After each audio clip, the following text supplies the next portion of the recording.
저희 주신 하나님 말씀은 요한 1서 3장 17절부터 24절까지 말씀입니다. 신약성경 391페이지에 있습니다. 요한 1서 3장 17절부터 24절까지 말씀입니다. 살아계신 하나님 말씀을 봉독하겠습니다.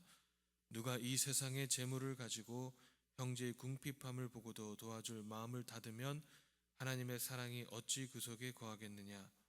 자녀들아, 우리가 말과 혀로만 사랑하지 말고 행함과 진실함으로 하자. 이로써 우리가 진리에 속한 줄을 알고 또 우리 마음을 주 앞에서 굳세게 하리니, 이는 우리 마음이 혹 우리를 책망할 일이 있어도 하나님은 우리 마음보다 크시고 모든 것을 아시기 때문이라. 사랑하는 자들아, 만일 우리 마음이 우리를 책망할 것이 없으면 하나님 앞에서 담대함을 얻고 무엇이든지 구하는 바를 그에게서 받나니, 이는 우리가 그의 계명을 지키고 그 앞에서 기뻐하시는 것을 행함이라. 그의 계명은 이것이니 곧 그 아들 예수 그리스도의 이름을 믿고 그가 우리에게 주신 계명대로 서로 사랑할 것이니라.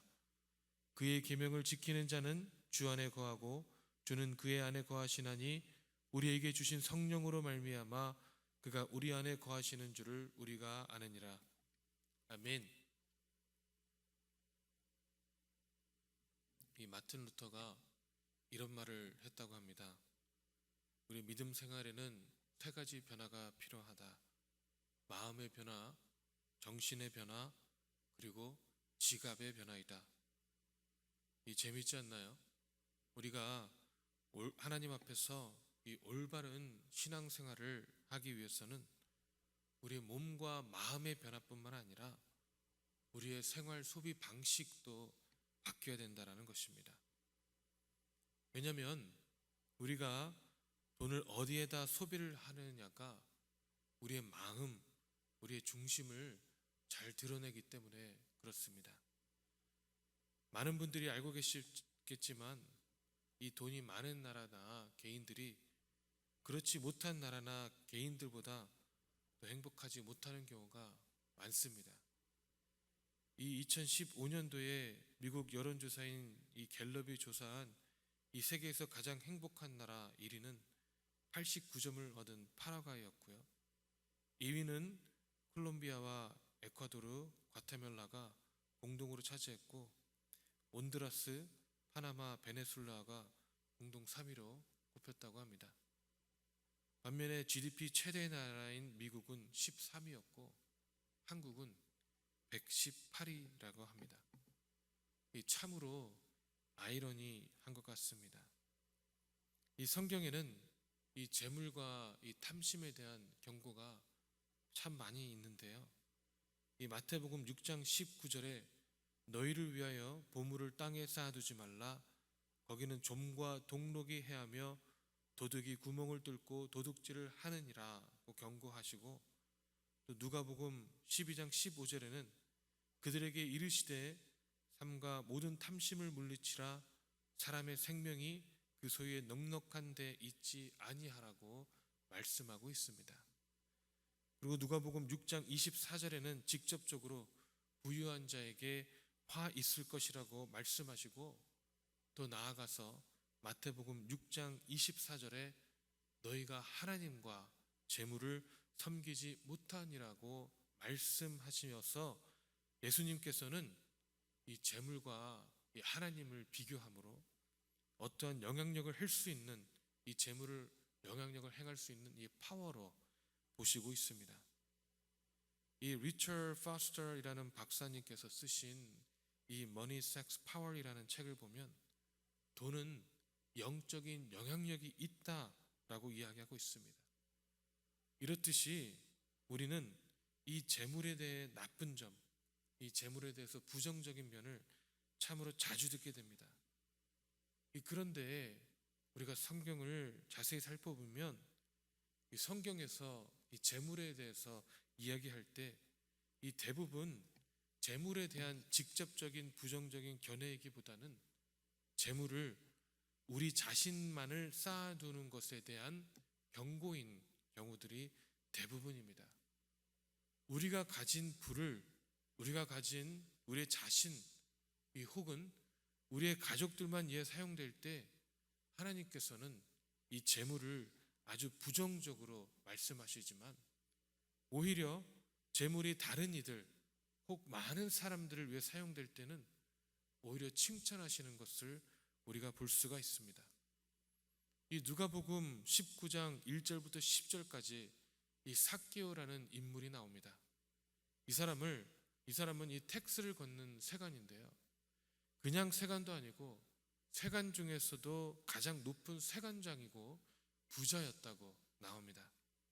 아시다시피 이 유대인들은 세간을 아주 악독한 죄인으로 취급을 했기 때문에 이 삭개오는 예수님께서 오신다라는 소문을 듣고 예수님을 보고 싶었지만 떳떳하게 나오지 못하고 뒤에서 서서 서성거리는데, 하필이면 키도 작아서 예수님을 보려고 이 뽕나무에 올라갑니다.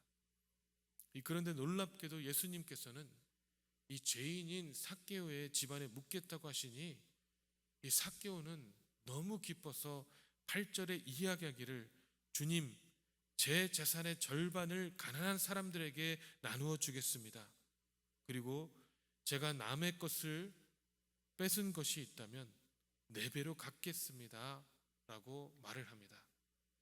그러자 예수님께서는 오늘 이 집에 구원이 찾아왔다, 아멘 이라고 말씀하십니다. 삭개오를 보십시오. 이 사람은 누구나 죄인이라고 얘기했던 사람입니다. 그러나 예수님께서 본인에게 찾아왔을 때에 예수님께서 본인의 이름을 부르짖으며 찾아온 것이 너무 감격스럽고 주체할 수 없었기 때문에 이 본인의 재물을 가난한 사람들에게 나눠주겠다고 외치게 된 겁니다. 여러분과 저는 이런 동일한 감격이 있으십니까? 예수님께서 죄인이고 누구에게나 손가락질 받아야 마땅한 나를 이 땅에 오셔서 내 이름을 부르시고 나를 찾아와 주신 것에 대한 감격이 넘쳐나는 모습 가운데 우리는 있으십니까? 아멘입니까? 네. 그렇다면 우리가 그런 감격에 있다면 우리는 우리의 재물과 우리의 마음과 우리의 정신이 진심으로 주님 앞에 변화된 채로 살아가야 될 것입니다. 오늘 본문의 말씀 17절을 보니까 누가 이 세상의 재물을 가지고 형제의 궁핍함을 보고 도와줄 마음을 닫으면 하나님의 사랑이 어찌 그 속에 거하겠느냐라고 말씀하시며, 이 18절에는 자녀들아, 우리가 말과 혀로만 사랑하지 말고 행함과 진실함으로 하자, 아멘 이라고 말씀하십니다. 이 사도 요한은 생활이 어려운 형제를 보고도 이 궁핍함을 도와주지 않는다면 하나님의 사랑이 있다고 말할 수 없다고 이야기하고 있습니다. 하나님의 사랑이 내 안에 머무는 것보다 더 큰 축복이 어디 있겠습니까? 이 조건 없이 나를 위해서 기꺼이 내오신 그 사랑이 내 안에 항상 머무른 것보다 더 귀한 축복이 어디 있겠냐라는 것이죠. 이 사도 요한은요, 바로 그 감격의 축복의 조건이 어려운 사람을 도와주는 것이라고 이야기하고 있습니다. 내 형제 자매를 도와주면 하나님의 사랑이 내 안에 머무르는 것입니다. 이 야고보서 2장 15절 17절에 만일 형제나 자매가 헐벗고 일용할 양식이 없는데 너희 중에 누구든지 그에게 이르되 평안히 가라, 덥게 하라, 배부르게 하라 하여 그 몸에 쓸 것을 주지 아니하면 무슨 유익이 있으리요? 이와 같이 행함이 없는 믿음은 그 자체가 죽은 것이라, 아멘 이라고 말씀하고 있습니다. 저는 참으로 안타까운 중에 하나가 뭐냐면, 이 교회 많은 선교사님들, 이 찬양 사역자님들, 이 부흥 강사님 등이 오시는데 이 우리들은 그분들의 간증을 듣다 보면 이 마음이 동하여서 헌금도 하고 또 예배 후에 개인적으로 만나고 더 헌금도 하고 이 식사 대접하는 모습 등을 참으로 많이 봅니다. 그리고 그런 모습들이 참으로 보기에 좋습니다. 우리가 특히 선교사님들, 이 찬양 사역장님들을 잘 섬기고 도와야죠. 정말 힘들고 어렵게 사역하시는 분들을 보면 정말 우리가 열심으로 섬겨야 합니다.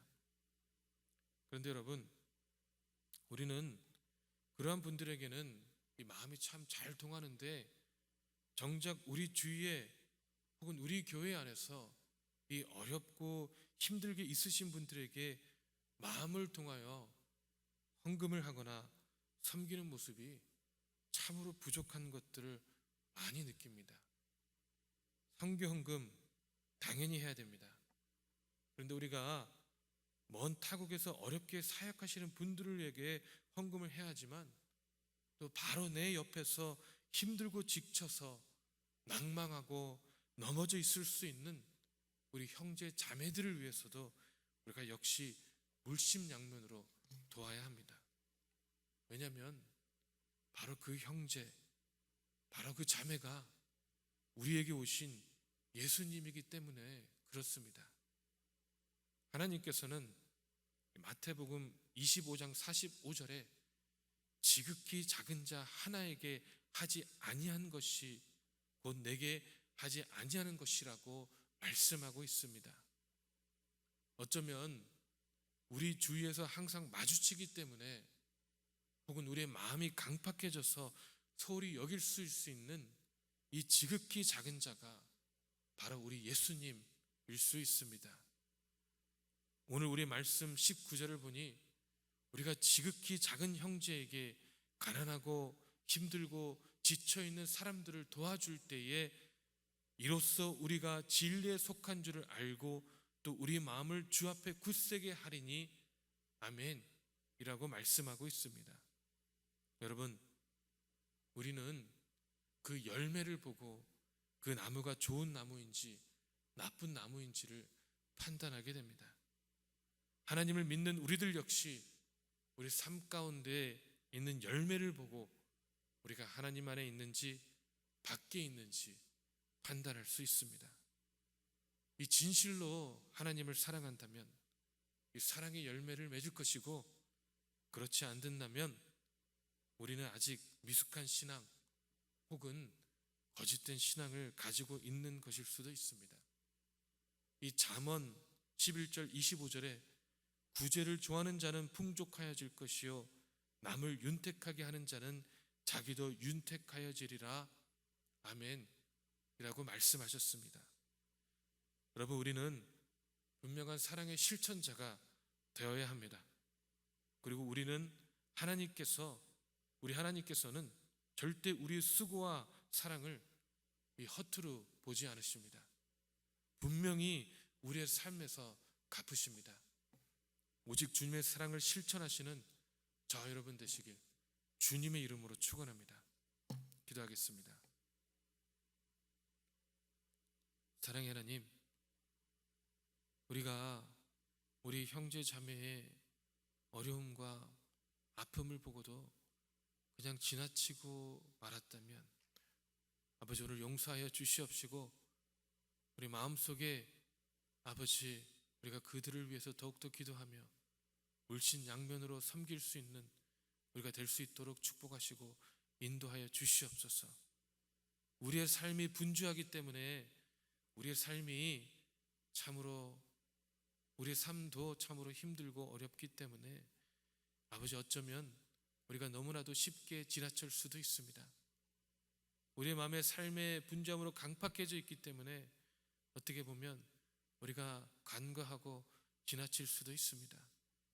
하나님, 그러나 이제는 오직 주님의 사랑이 내 안에 충만함으로, 오직 하나님의 사랑이 내 안에 역사하여 주심으로 아버지 지나치는 것이 아니라 아버지 더욱더 아버지 주님 앞에서 그들을 섬길 수며 도와줄 수 있도록 축복하시고 인도하여 주시옵소서. 아버지, 그런 하루가 될 수 있도록 역사하여 주시옵시고 감사드리며 살아계신 예수 그리스도 이름으로 기도했습니다. 아멘.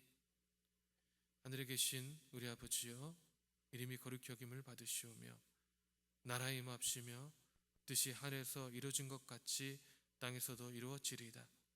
오늘날 우리에게 일용할 양식을 주옵시고 우리가 우리에게 죄진 자를 사하여 준 것 같이 우리 죄를 사하여 주옵시고 우리를 시험에 들지 말게 하옵시며 다만 악에서 구하옵소서. 대개 나라와 권세와 영광이 아버지께 영원히 있사옵나이다. 아멘.